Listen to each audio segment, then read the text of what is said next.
Saudara-saudara semua, selamat pagi. Kita hari ini sampai di kitab 12 yang disampaikan oleh Pastor Jason. Di pasal 10, Laskar Tuhan terus berangkat maju. Dan di saat ini kita merasa, wah, sangatlah lihai, sangatlah hebat. Lihat, ada penyertaan Tuhan dan ada tiang api dan tiang awan.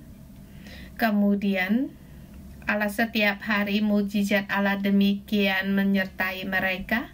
Ada penyediaan mana. Setiap hari hidup dalam mujizat Tuhan. Dan seterusnya kita akan mendapatkan tanah perjanjian. Bukankah hal itu sangat baik?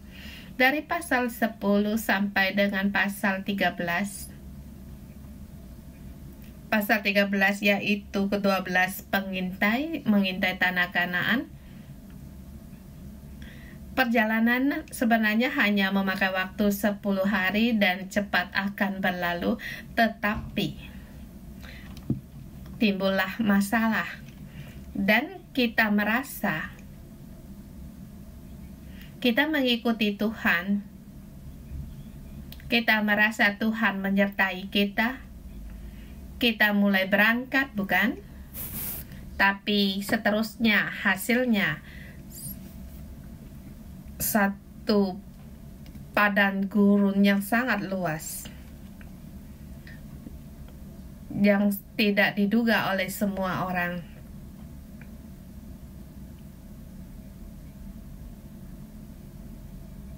Seperti seorang pengkhotbah, dia setelah sekolah teologi, wah, saya bisa sungguh-sungguh melayani Tuhan. Dan di depan mungkin akan perjalanan padang rohani. Kebanyakan bagi seorang pengkhotbah juga sama. Dan kemudian kemarin sampai di Kibrot Tahawa,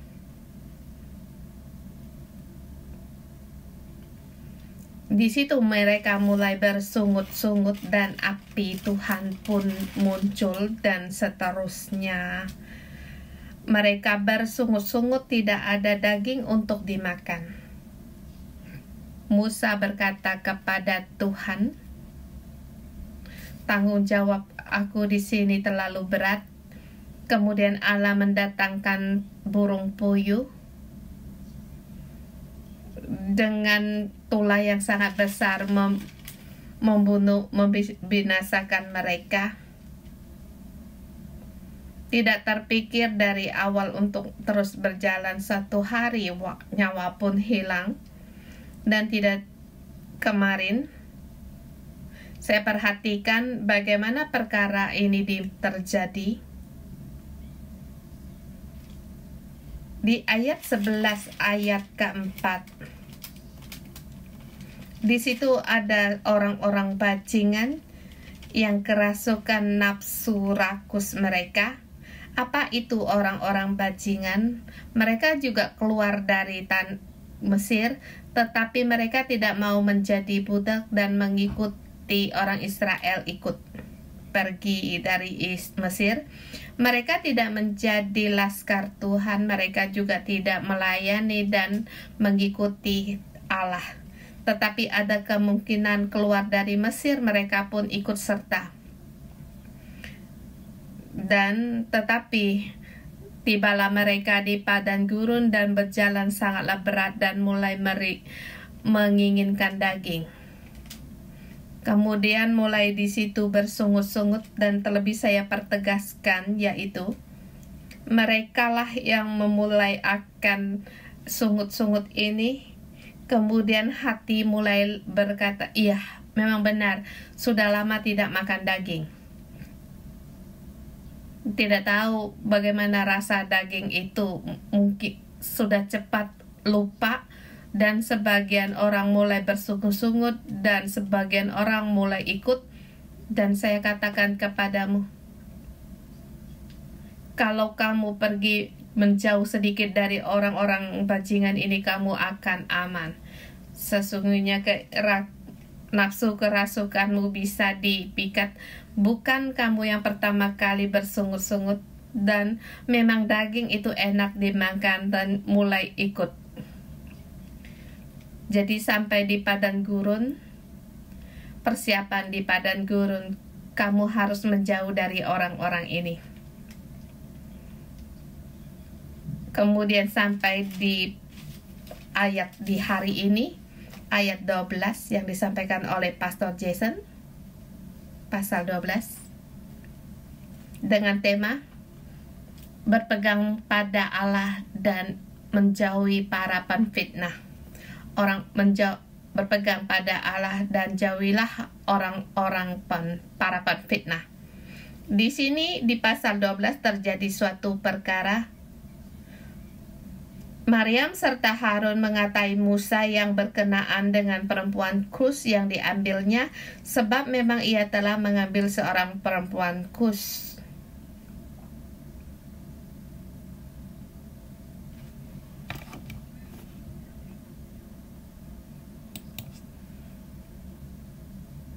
Di sini mengatai dalam bahasa Cina sangat merasakan dan dilihat pun mengerti, tetapi di sini saya meneliti teks asli mengatai, yaitu membicarakan tentang Musa yang mengambil perempuan Kus. Dan mengatai ini pertama kali muncul di kitab Kejadian pasal ke-8.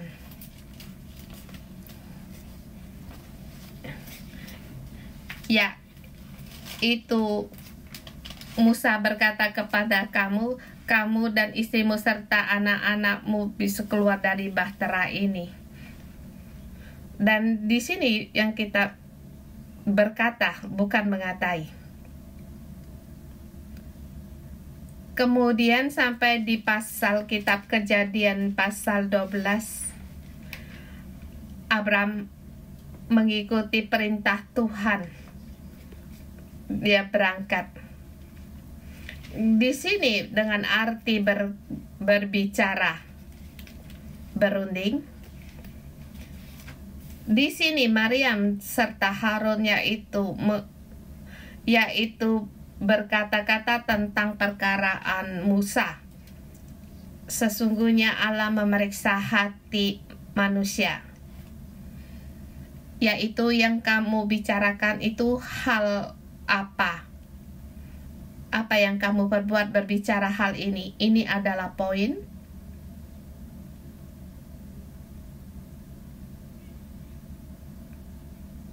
Jadi kita terhadap mengatai, kita jangan berkata kita tidak punya kejahatan yang besar. Mungkin di sini satu perbincangan biasa atau berunding, tetapi Allah tahu mengapa di sini kalian harus berunding, yang maka dikatakan mengatai. Yang harus kita perhatikan pertama kali, Maryam serta Harun mengatai. Maryam yang mengepalai terlebih dahulu, dan dari teks asli pun dilihat sama. Jadi mengatai adalah hal yang negatif yang menjadi tokoh utama, yaitu perempuan Maryam yang mengepalai mengatakan hal ini. Maryam yang mengepalai terlebih dahulu, kemudian seterusnya hal tiga beradik di dalam kamar, hal yang dibicarakan. Dan ini perhatikan, ini bukan secara umum tetapi secara pribadi. Kemudian seterusnya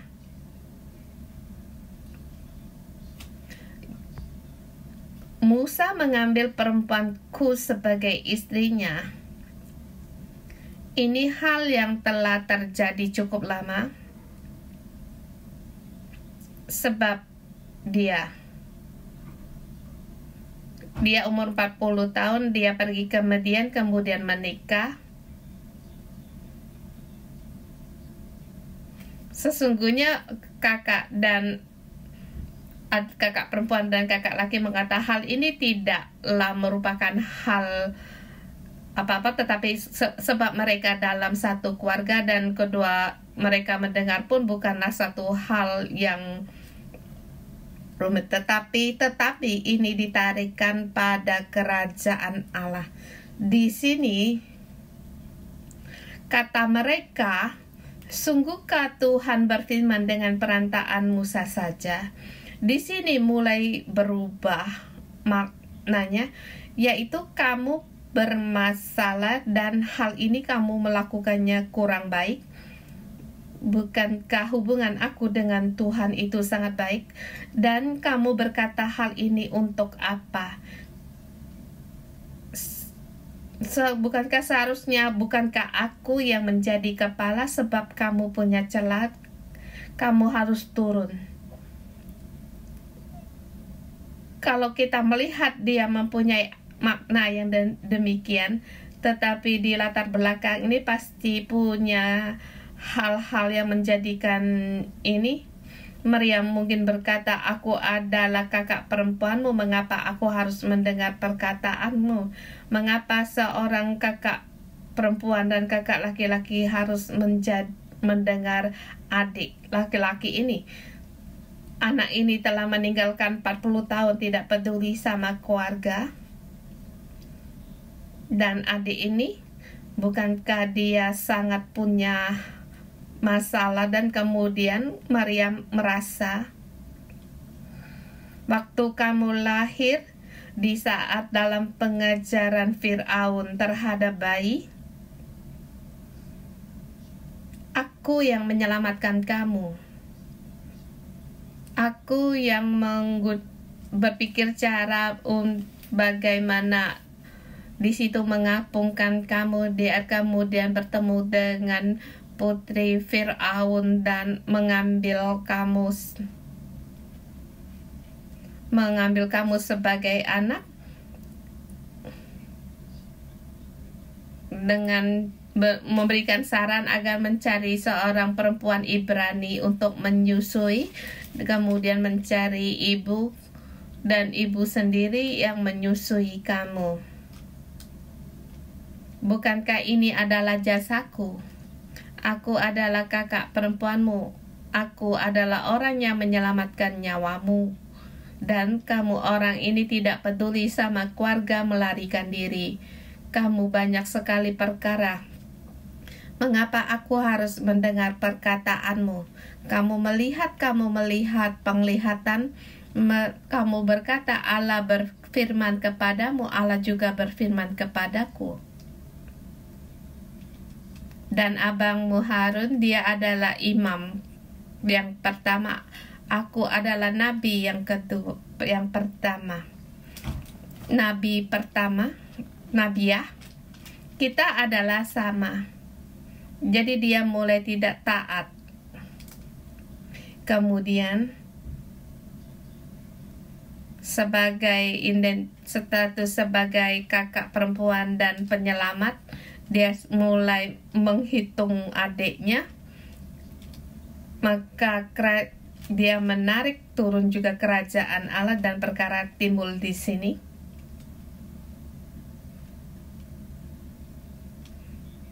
Ada kemudian dalam hati Maryam punya umpama sendiri. Maryam punya talenta kenabian. Banyak sekali kita sebagai manusia punya talenta talenta ini menjadikan satu kesalehan. Seperti ada orang punya talenta kenabian, kita merasa hubungan dia dengan Allah sangat baik.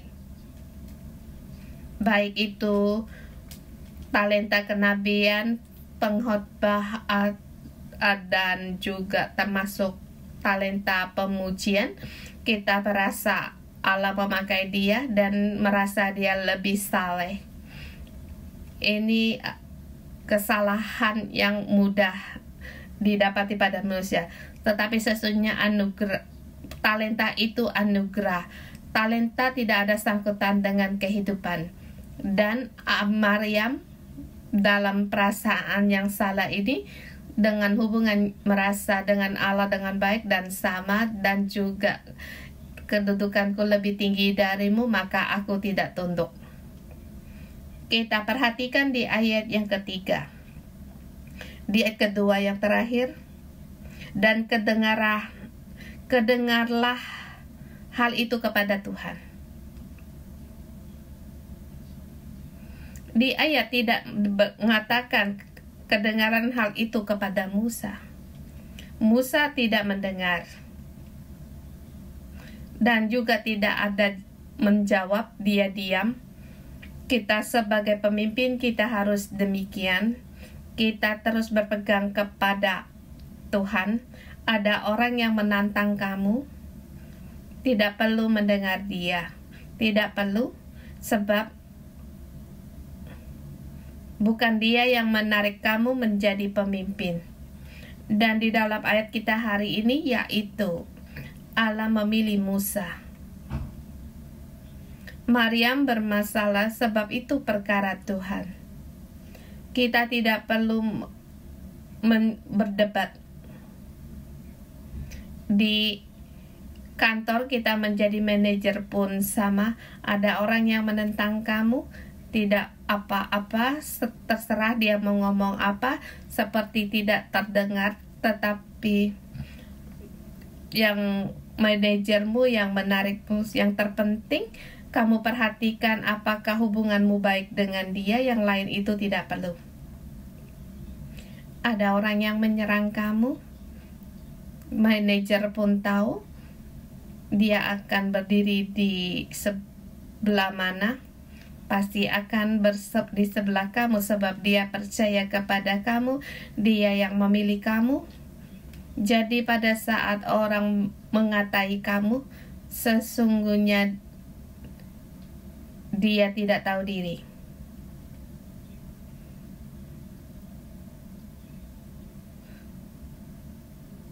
Jadi kalau ada orang yang menfitnah kamu, kita tidak usah peduli sama dia. Dia salah sangka, kita pun bisa menjelaskan. Tetapi kalau dia menantang kamu, jangan pedulikan sama dia. Dan hal ini kedengaran oleh Tuhan. Dan mengenai perkara ini, kita sebagai pemimpin tidak perlu untuk mendengar, tidak peduli. Biar Allah yang mendengar, biar Allah yang turun tangan. Allah sendiri akan turun tangan.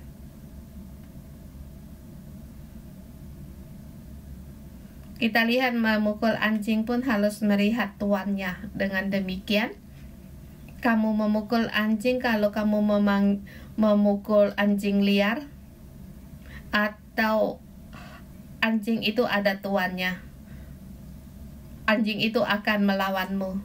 Ini adalah konsep agar Tuhan mendengar, agar pemimpinmu mendengar. Ini adalah sikap Musa di ayat ketiga. Adapun Musa ialah seorang yang sangat lemah lembut hatinya, lebih dari setiap manusia yang di atas muka bumi. Musa tidak menjawab. Dia merendahkan diri, diam. Kemudian satu hal yang terjadi yang tanpa kita pikirkan terlebih dahulu. Lalu berfirmanlah Tuhan dengan tiba-tiba kepada Musa, Harun, dan Maryam, keluarlah kamu bertiga ke kemah pertemuan. Maka keluarlah mereka bertiga. Tiba-tiba, yang tidak dipikirkan oleh mereka, rupanya Allah mendengar. Di dalam kabar berbicara arah mendengar. Dan perasaan ini sepertinya kita mengerti tetapi tidak paham. Tidak dapat perasaan kita kurang. Barusan ada kesempatan untuk istirahat bersama murid, tinggal di hotel, di dalam hotel. Di situ ada robot, dan robot itu kamu panggil dia akan menjawabmu. Kamu bertanya cuaca besok bagaimana, dia akan memberitahukan kepadamu. Di dalam kamar kamu menyuruh dia membuka korden, dia akan langsung membuka korden. Pokoknya kapan kamu memanggil namanya, dia akan menjawabmu. Sepertinya lumayan. Setelah 2 hari nginap, mulai merasa sebab tengah malam kamu bangun, di situ juga gelap, kamu menyuruh dia untuk membuka lampu. Dia mendengar, dia langsung merespon.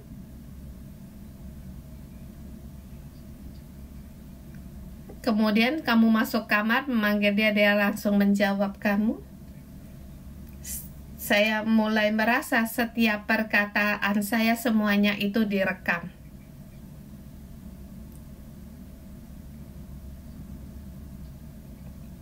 Sebab di tengah malam tidak ada orang, kamu memanggil dia, dia langsung merespon. Seperti merasa satu yang menakutkan.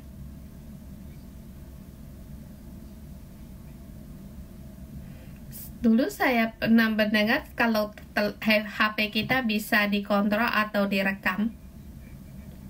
Waktu kamu berbicara, maka HP-mu, kalau ada orang yang ingin merekammu, semuanya bisa direkam. Di konsep ini saya bisa mengerti. Waktu itu belum begitu kuat merasakan, dan sekarang cukup merasakan. Kemudian setiap kamu bicara, dia akan menjawab, aku di sini. Sahabat, dia ada reaksi, dan setiap menjawab caranya pun berbeda. Kamu mulai merasa sungguh ribut dengan istri atau kata-kata mesra dengan istri, semuanya itu direkam. Sekarang saya berpikir dan dapat merasakan ini. Tiba-tiba Tuhan menyuruh mereka bertiga keluar, mereka pun keluar. Allah memahami maksud dari Maryam.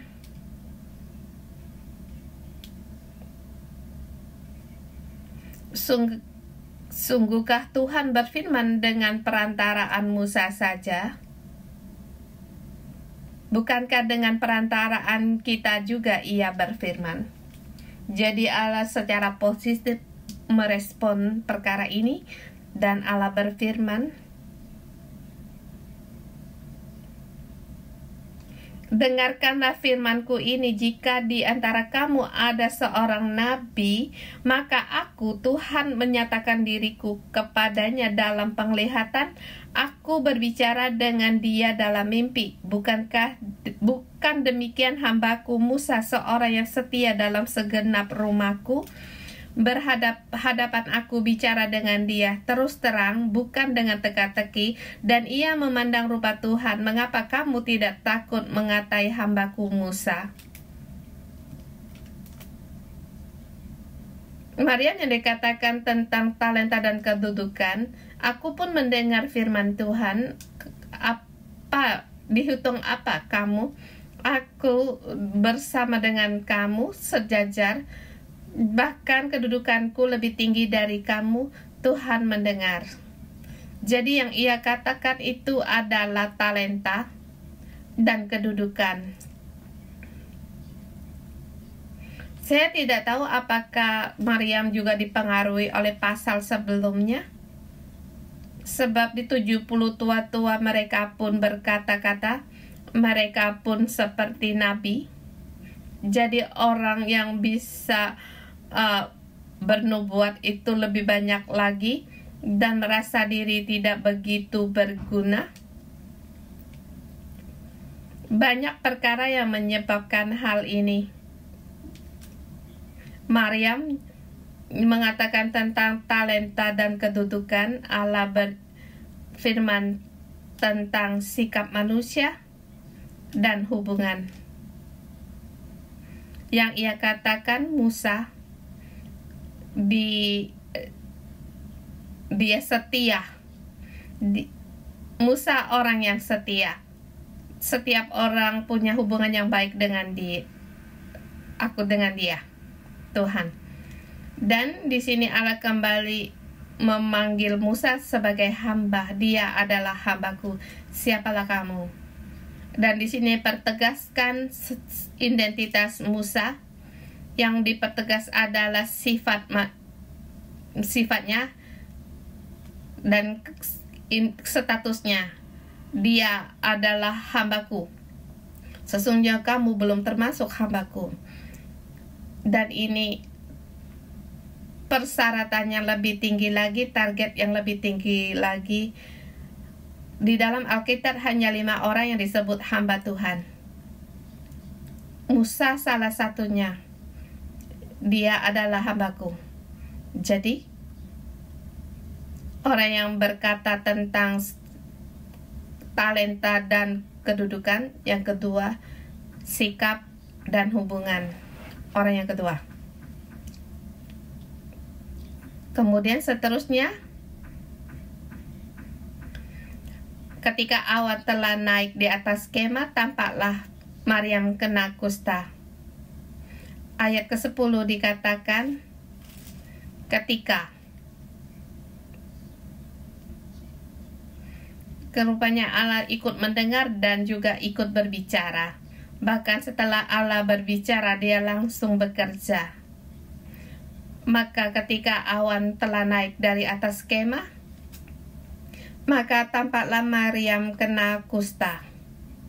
Ini hal yang mengejutkan. Dan ketika awan telah naik, semua orang juga tahu bahwa mereka mulai bersiap untuk membongkar kemah, dan mereka melihat awan telah naik. 200.000 orang mereka sibuk membongkar kemah, tetapi di situ ditemukan tunggu tidak perlu, sebab awan telah naik. Ini bukan untuk kita berangkat, tetapi Maryam yang kena kusta.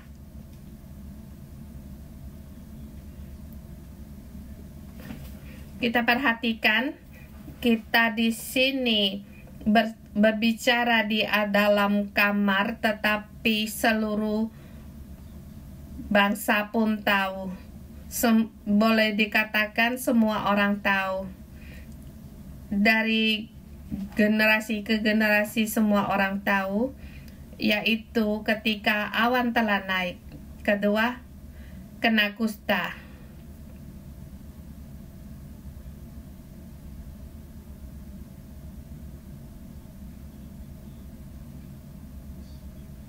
Penyakit kusta satu penyakit yang aneh. Kebanyakan tidak bisa disembuhkan. Kita melihat di zaman kuno seperti Raja Hosea, dia kena kusta tidak bisa disembuhkan.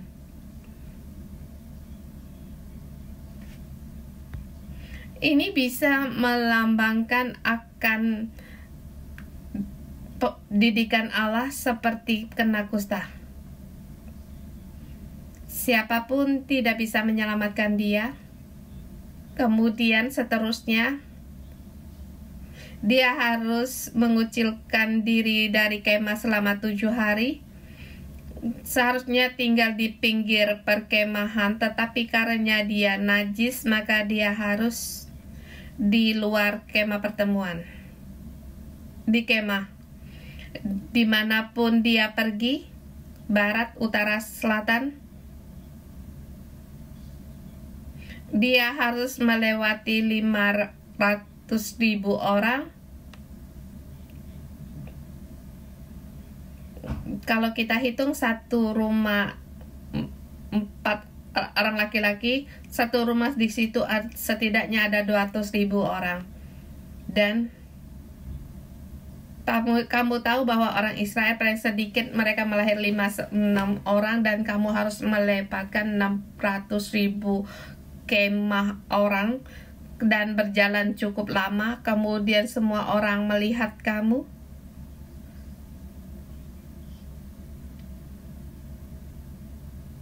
Allah memberikan hal yang sangat besar memalukan Maryam.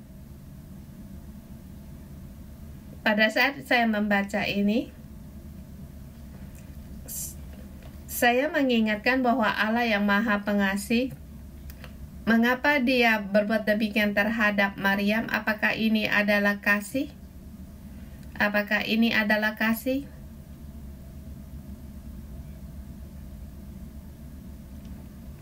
Sebagai saya merenungkan, saya terpikir ini kasih Tuhan, sebab Maryam dan Harun di dalam kemah mereka, di situ mereka berunding.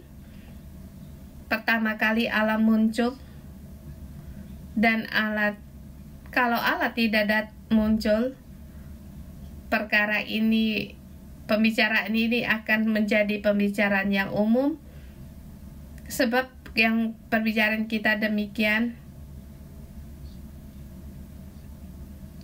Kita lihat dalam hati kita terlebih dahulu ada pikiran, kemudian kita secara pribadi mengatakan dia, beritahukan dia, dan beberapa orang berkata merasa merasa sependapat baru diumumkan. Ini bukan lagi satu perundingan, tetapi satu penghakiman atau pengadilan. Dan dalam keadaan secara umum pengumuman ini, maka hukuman akan semakin besar, dan mungkin dia akan seperti kemah kaum Korah, bersekutu dengan mereka, sebab mereka menjadi pemimpin dan Maryam menjadi pemimpin. Hal itu hal yang sangat baik untuk membelakangi, membangkang, melawan, dan mudah untuk dipakai.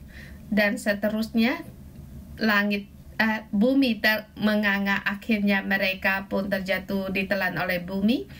Jadi pada saat mereka di dalam kamar berbicara hal ini, Allah melihat dan tidak membiarkan hal ini terus terjadi. Kalau tidak, mereka akan terjatuh dalam dunia orang mati. Jadi ini Allah yang Maha Pengasih. Pertama kali Dia terlebih dahulu menyelesaikan agar dia kena kusta, dan seumur hidupmu kamu ingat akan hal ini. Maryam ingin berpegang pada kedudukannya, tetapi akhirnya dia kehilangan kedudukan ini. Dan setelah hal ini, Allah tidak lagi memakai Maryam.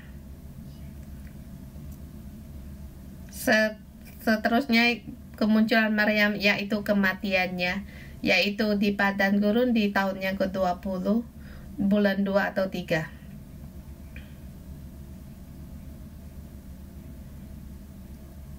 Tahun kedua atau tahun ketiga.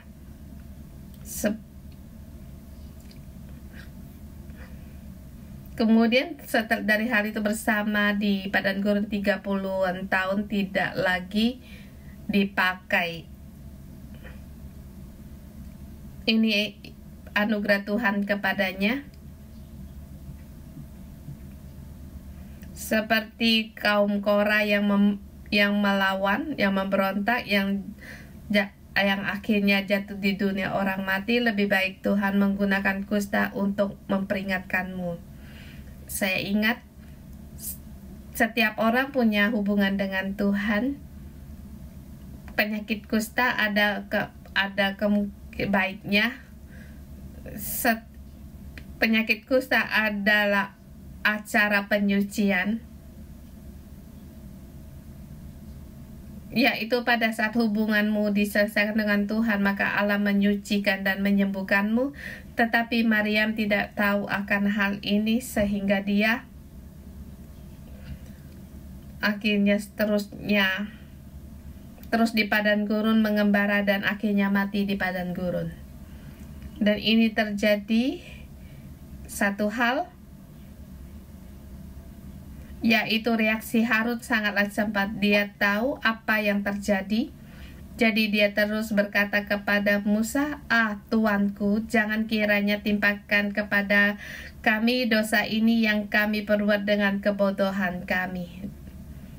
Dia tahu bahwa adiknya yaitu tuannya.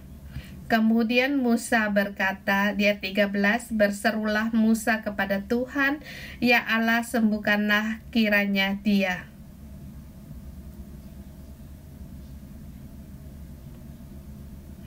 Ini perkataan Musa dalam pasal ini, hanya ini saja, yaitu berdoa untuk kakaknya.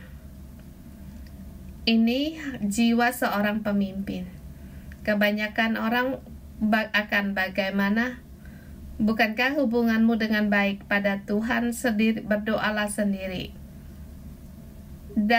Apalagi dengan membawa kepahitan, lihat balasan datang, kamu sendiri minta kepada Tuhan. Kebanyakan orang akan berbuat demikian.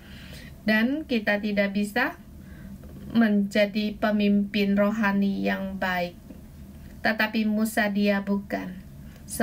Orang lain mengatai dia, dia diam.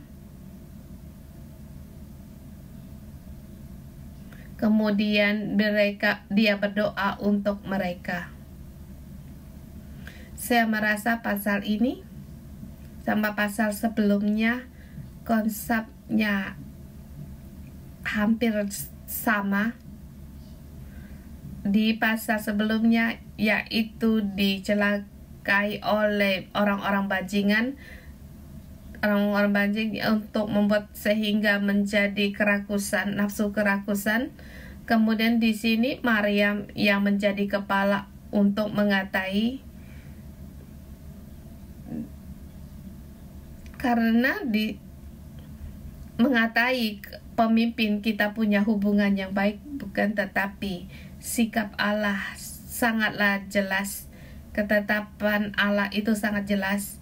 Dan sesungguhnya terhadap sikap Maryam, terhadap sesama pun sama, yaitu sikap terhadap orang yang membangkangi sangatlah jelas.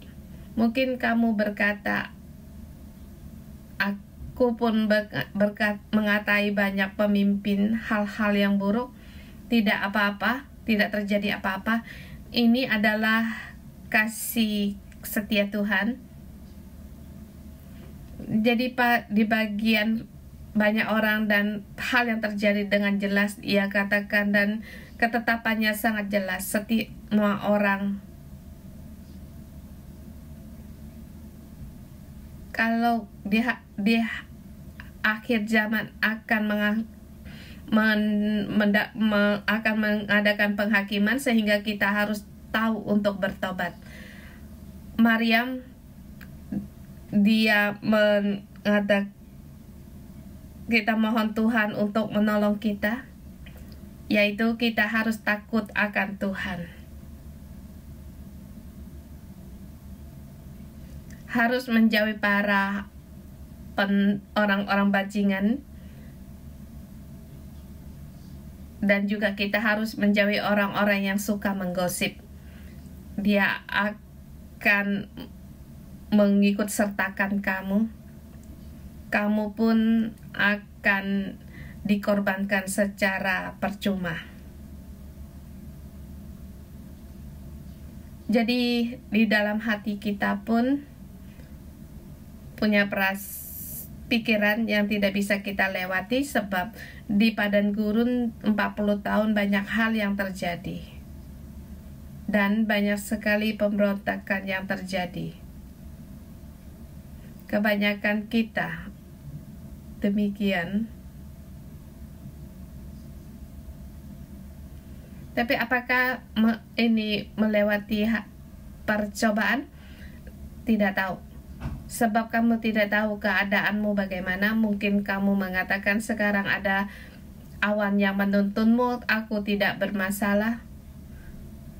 Ya, memang tidak bermasalah, tetapi kita sendiri bermasalah. Kebanyakan demikian, kenyataan juga demikian. Jadi apa yang harus dilakukan? Yaitu jauhilah mereka. Jauhilah mereka. Kalau tidak, kamu akan digulung bersama. Dalam segala hal ada orang yang memimpin. Mereka akan membawa sebagian dari orang dalam bantuan roh jahat, maka orang itu akan semakin banyak. Kita di dalam kerohanian kita harus berjaga-jaga. Jauhilah lebih jauh lagi, tidak perlu untuk didengar, tidak ada hubungan dengan kamu. Musa sendiri pun tidak mau mendengar, tetapi Allah mendengar. Allah mendengar. Jadi kita mohon Tuhan untuk menolong kita. Hubungan ini sangatlah penting. Kamu tidak dapat melewatinya. Kamu mengikuti tiang awan 2 minggu, kamu akan bye-bye. Sebab 11 hari perjalanan. Belum lagi 1 bulan kamu sudah tidak sanggup, maka menjadikan penyesalan dalam hidupmu. Kita harus mohon Tuhan untuk menolong kita, untuk waspada dengan lidah kita. Peganglah Allah. Selain itu tidak penting. Mari kita menyembah Tuhan Allah kita. Haleluya.